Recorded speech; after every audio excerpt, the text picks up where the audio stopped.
आज है 19 अप्रैल 2025 दिन शनिवार। Welcome back to clean news UP. चलिए देखते हैं उत्तर प्रदेश की 25 फटाफट बड़ी खबरों को। मरीजों को बेवजह रेफर करने वाले डॉक्टर्स को सीएम योगी की नसीहत। मरीजों को बेवजह हायर सेंटर रेफर कर अपना काम पूरा समझ लेने वाले डॉक्टर्स को सीएम योगी आदित्यनाथ ने नसीहत दी है। उन्होंने कहा कि इस प्रवृत्ति से बचना होगा। मरीजों को क्रिटिकल केयर उपलब्ध कराने में रिस्क लेने की आदत डालें। सीएम योगी ने शुक्रवार को अखिल भारतीय आयुर्विज्ञान संस्थान गोरखपुर के परिसर में 500 लोगों की क्षमता वाले विश्राम सदन का भूमि पूजन और शिलान्यास किया। इस मौके पर आयोजित कार्यक्रम में उन्होंने कहा कि एक डॉक्टर की सबसे बड़ी पहचान उसकी संवेदना होती है। यदि किसी डॉक्टर के मन में संवेदना नहीं तो वो डॉक्टर कहलाने का अधिकारी है ही नहीं। इस पर विचार होना चाहिए। हाई स्कूल और इंटरमीडिएट कॉलेजेस में आउटसोर्स कर्मियों की होगी भर्ती। अशासकीय सहायता प्राप्त विद्यालयों के बाद अब राजकीय हाई स्कूल और इंटरमीडिएट कॉलेजेस और शिक्षा निदेशालय प्रयागराज लखनऊ में आउटसोर्स कर्मी भर्ती किए जाएंगे। इसके लिए जेम पोर्टल के माध्यम से मंडलीय समिति सेवा प्रदाता एजेंसी का चयन करेगी। एजेंसी के माध्यम से आउटसोर्स कर्मियों की नियुक्ति की जाएगी। यूपी में 40,500 शिक्षा मित्रों को मिलेगी बड़ी राहत। समायोजन की प्रक्रिया 20 मई के बाद होगी शुरू। उत्तर प्रदेश में 40,500 शिक्षा मित्रों के लिए बड़ी राहत की खबर आ रही है। इन शिक्षा मित्रों के समायोजन की प्रक्रिया को लेकर अपडेट सामने आया है। शिक्षा मित्रों के समायोजन की प्रक्रिया 20 मई के बाद शुरू होगी। इसके लिए स्कूल शिक्षा महानिदेशालय ने सभी जिलों के बीएसए के लिए शिक्षा मित्रों के बारे में 3 दिनों के भीतर ऑनलाइन सूचनाएं मांगी हैं। यूपी में बदल गया मौसम। भीषण गर्मी के बाद इन जिलों में हुई तेज बारिश। उत्तर प्रदेश में पिछले कुछ दिनों से गर्मी तेजी से बढ़ गई है। तपती धूप और उमस के बीच अचानक बदले मौसम ने लोगों को राहत की सांस दी। नोएडा, गाजियाबाद, कानपुर, मेरठ समेत कई जिलों में हुई तेज बारिश से मौसम सुहावना हो गया है। आपको बता दें कि मौसम विभाग का पूर्वानुमान है कि एक और विक्षोभ के असर से प्रदेश भर में पूर्वा हवा चलेगी। आज और कल के बीच प्रदेश के पूर्वी और तराई के हिस्सों में बूंदाबांदी के आसार हैं। आंधी बारिश का कहर। सीएम योगी ने दिए निर्देश। कहा क्षेत्र का भ्रमण कर सर्वे व राहत कार्य करें अधिकारी। मुख्यमंत्री योगी आदित्यनाथ ने आंधी बारिश, ओलावृष्टि, वज्रपात के दृष्टिगत संबंधित जनपदों के अधिकारियों को पूरी तत्परता से राहत कार्य संचालित करने के निर्देश दिए। उन्होंने कहा कि अधिकांश क्षेत्र का भ्रमण कर सर्वे करें और राहत कार्य पर नजर रखें। राशन कार्ड केवाईसी को लेकर आया बड़ा अपडेट। सिर्फ 11 दिन का मिला है समय। बीते 10 माह से राशन कार्ड पर दर्ज यूनिट्स का सत्यापन कराने के लिए ई-केवाईसी की प्रक्रिया चल रही है, जो अभी 30 अप्रैल तक और चलेगी, जिसमें जिले के 5.98 लाख राशन कार्ड में दर्ज 23.17 लाख यूनिट्स का सत्यापन होना था। अभी तक इसमें से 18.13 लाख यूनिट का सत्यापन पूरा हो गया, जबकि 5.57 लाख यूनिट ऐसी हैं जिनका अभी सत्यापन होना शेष है। अभिभावकों से खुली लूट। निजी पब्लिशर्स की किताबें 10 गुना महंगी। स्टेशनरी के साथ कॉपी का सेट लेना मजबूरी। निजी स्कूल्स में नया शैक्षिक सत्र शुरू हो गया है। हर बार की तरह किताबों के लिए दुकानों पर लंबी कतारें लग रही हैं। हाल ही में प्राइवेट स्कूल्स की मनमानी को देखते हुए संभल के डीएम ने 32 सीबीएसई बोर्ड के स्कूल्स को चेतावनी जारी की। प्राइवेट स्कूल्स और निजी पब्लिशर्स की मनमानी केवल संभल तक सीमित नहीं, बल्कि राजधानी लखनऊ से लेकर प्रदेश के सभी जिलों में ये खेल हर साल हो रहा है। शुरू हुआ रिजल्ट काउंटडाउन। upmsp.edu.in पर जारी होगा रिजल्ट। यूपी बोर्ड रिजल्ट 2025 जल्दी जारी होने वाला है। एक बार रिजल्ट जारी होने के बाद छात्र अपना स्कोर कार्ड बोर्ड की ऑफिशियल वेबसाइट पर विजिट करके रोल नंबर के माध्यम से देख सकते हैं। रिजल्ट के साथ 10वीं और 12वीं की टॉपर्स लिस्ट भी जारी की जाएगी। लेटेस्ट अपडेट के अनुसार बोर्ड की ओर से रिजल्ट को अंतिम रूप देने की प्रक्रिया जारी है और परिणाम 20 अप्रैल या माह के अंत तक जारी हो सकता है। 21 जून को होगी यूजीसी नेट की परीक्षा। शुरू हो चुकी है आवेदन प्रक्रिया। राष्ट्रीय परीक्षा एजेंसी ने यूजीसी नेट जून 2025 के लिए आधिकारिक ऑनलाइन आवेदन प्रक्रिया 16 अप्रैल 2025 से शुरू कर दी है। इच्छुक उम्मीदवार 7 मई तक आधिकारिक वेबसाइट पर जाकर अपना आवेदन फॉर्म भर सकते हैं। इस परीक्षा का आयोजन 21 से 30 जून 2025 के बीच कंप्यूटर आधारित मोड में किया जाएगा। औरंगजेब समाज बहादुर शाह जफर की पेंटिंग पर पोती कालिक। गाजियाबाद रेलवे स्टेशन के प्लेटफॉर्म नंबर 4 पर ऐतिहासिक चित्र बनाए गए हैं जिनमें बहादुर शाह जफर की भी पेंटिंग है। इसे देख हिंदू रक्षा दल के 20 से अधिक कार्यकर्ता स्टेशन पर पहुंचे, भगवा झंडे लहराए और जय श्री राम के नारों के बीच उस पर कालिक पोत दी। उनका कहना था कि ये तस्वीर औरंगजेब की है जिसने मंदिरों को लूटा था। डीएम ने कहा कि ये ज्ञान की कमी है, वो तस्वीर अंतिम मुगल सम्राट बहादुर शाह जफर की है।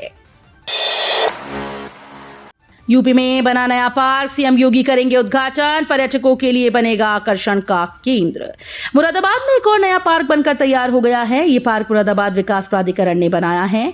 इस पार्क में बच्चों के खेलने के लिए नए खेल उपकरण हैं, बुजुर्गों के लिए वॉकिंग ट्रैक और आकर्षक बागवानी जैसी कई सुविधाएं इसमें शामिल हैं। आने वाले समय में ये पार्क पर्यटकों के लिए आकर्षण का केंद्र बनेगा। इस पार्क का उद्घाटन जल्द ही उत्तर प्रदेश के मुख्यमंत्री योगी आदित्यनाथ करेंगे। गोरखपुर को सीएम योगी की सौगात, बढ़ेगी रोड कनेक्टिविटी, पर्यटन के क्षेत्र में चमकेगी गोरक्षनगरी। गोरक्षनगरी में रोड कनेक्टिविटी और पर्यटन से जुड़ी 147 परियोजनाओं का मुख्यमंत्री योगी आदित्यनाथ आज लोकार्पण व शिलान्यास करेंगे। 1500 करोड़ की इन परियोजनाओं में से 438 करोड़ 38,07,000 रुपए की 52 विकास परियोजनाओं का लोकार्पण और 1060 करोड़ 98,83,000 रुपए की 95 परियोजनाओं का शिलान्यास शामिल है। छोटे छोटे धार्मिक स्थलों वाले शहरों का भी कायाकल्प करने जा रही योगी सरकार। योगी सरकार प्रदेश के छोटे छोटे धार्मिक स्थलों वाले शहरों का कायाकल्प कराने जा रही है। इन शहरों में जरूरी सुविधाएं दी जाएंगी जिससे यहां आने वाले श्रद्धालुओं को सुखद अनुभव हो सके। उच्च स्तर पर सहमति बनने के बाद नगर विकास विभाग इन शहरों में काम कराएगा। इसके लिए अमृत 2 और अन्य योजनाओं से विकास कार्य कराने के लिए निकायों को पैसे दिए जाएंगे। अब अटेंडेंस के साथ लोकेशन भी बताना होगा जरूरी। केंद्र सरकार ने मेडिकल कॉलेजेस में किए बदलाव। केंद्र सरकार ने देश के सभी मेडिकल कॉलेजेस में डॉक्टर्स और शिक्षकों की उपस्थिति को और भी पारदर्शी बनाने हेतु एक नया नियम लागू करने की योजना बनाई है। अब मेडिकल कॉलेजेस में अटेंडेंस दर्ज करने के साथ साथ जीपीएस आधारित लोकेशन देना भी अनिवार्य होगा। ये नियम 24 अप्रैल 2025 से प्रभावी होगा। नेशनल मेडिकल कमीशन ने इसके लिए एक फेस आधारित आधार प्रमाणीकरण मोबाइल ऐप विकसित किया जिसके माध्यम से डॉक्टर्स और फैकल्टी को अपनी उपस्थिति और लोकेशन दर्ज करनी होगी। हाईकोर्ट ने यूपी के इन जिलों में दारोगाओं को नौकरी से हटाने का आदेश किया रद्द। इलाहाबाद हाईकोर्ट ने मेरठ, शाहजहांपुर, बरेली, फिरोजाबाद, गोरखपुर, अलीगढ़ व बलिया में तैनात दारोगाओं को राहत देते हुए उन्हें नौकरी से निकालने का आदेश रद्द कर दिया। कोर्ट ने सभी दारोगाओं को सभी परिणामी लाभ सहित सेवा में उनकी बहाली का निर्देश दिया है। आगरा कोर्ट से मिली अखिलेश यादव और सांसद सुमन को बड़ी राहत। राणा सांगा के खिलाफ संसद में दिए सपा सांसद रामजीलाल सुमन के बयान से बवाल थम नहीं रहा। मामले में एक ओर जहां राजनीतिक बयानबाजी जारी है तो वहीं दूसरी ओर लोग कोर्ट की ओर भी रुख कर रहे हैं। आगरा की सिविल कोर्ट सीनियर डिवीजन ने राणा सांगा पर दिए गए बयान को लेकर दायर किए गए वाद को निरस्त कर दिया है। फतेहपुर की मस्जिद गिराने पर हाईकोर्ट ने लगाई रोक, यूपी सरकार से मांगा जवाब। इलाहाबाद हाईकोर्ट ने फतेहपुर की मस्जिद के ध्वस्तीकरण आदेश पर रोक लगा दी। इस मामले में हाईकोर्ट ने राज्य सरकार से 3 सप्ताह में जवाब मांगा। ग्राम सभा की जमीन पर अतिक्रमण करके मस्जिद बनाए जाने के आरोप के बाद प्रशासनिक अमला सक्रिय हुआ था। डीएम ने फतेहपुर के मलवा में ग्राम सभा की भूमि पर अवैध रूप से बनी मस्जिद के ध्वस्तीकरण का आदेश दिया था। यूपी में नकली मोबिल ऑयल बनाने की 2 फैक्ट्रीज का भांडाफोड़।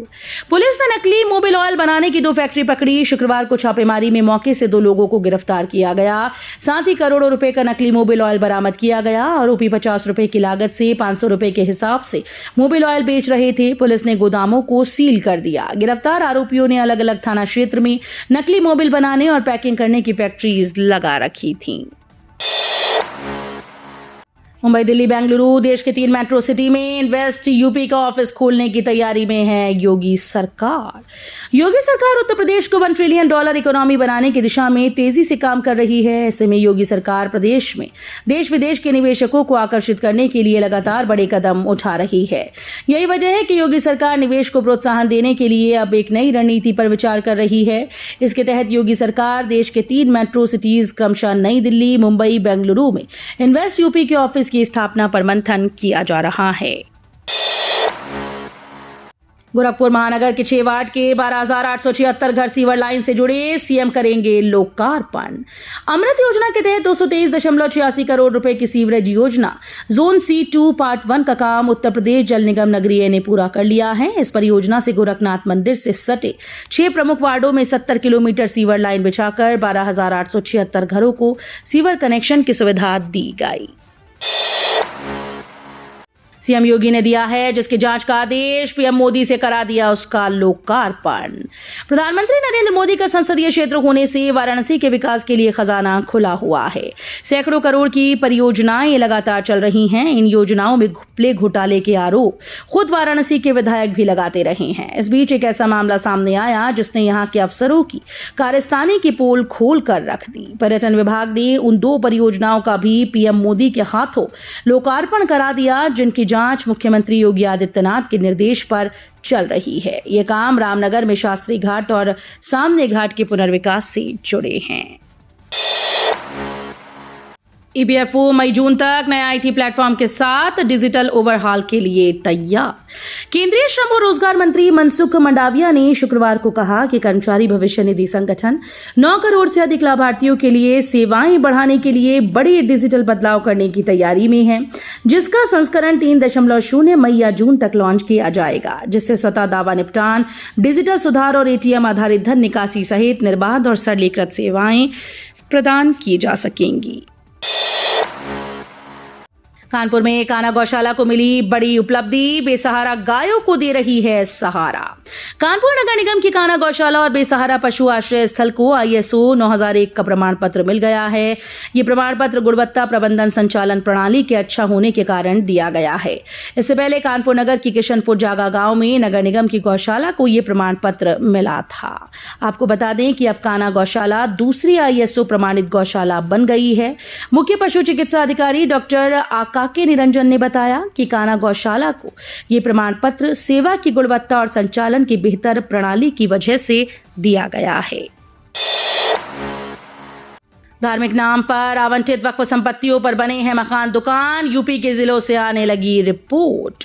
यूपी के जिलों से जिलाधिकारियों ने धीरे धीरे वक्फ संपत्तियों की जानकारी शासन को भेजनी शुरू कर दी। शासन को अब तक मिली जिलों की रिपोर्ट के मुताबिक धार्मिक शैक्षिक कामों और कब्रिस्तान के लिए दी गई 761 से अधिक संपत्तियों पर घर और दुकानें बना दी गई हैं।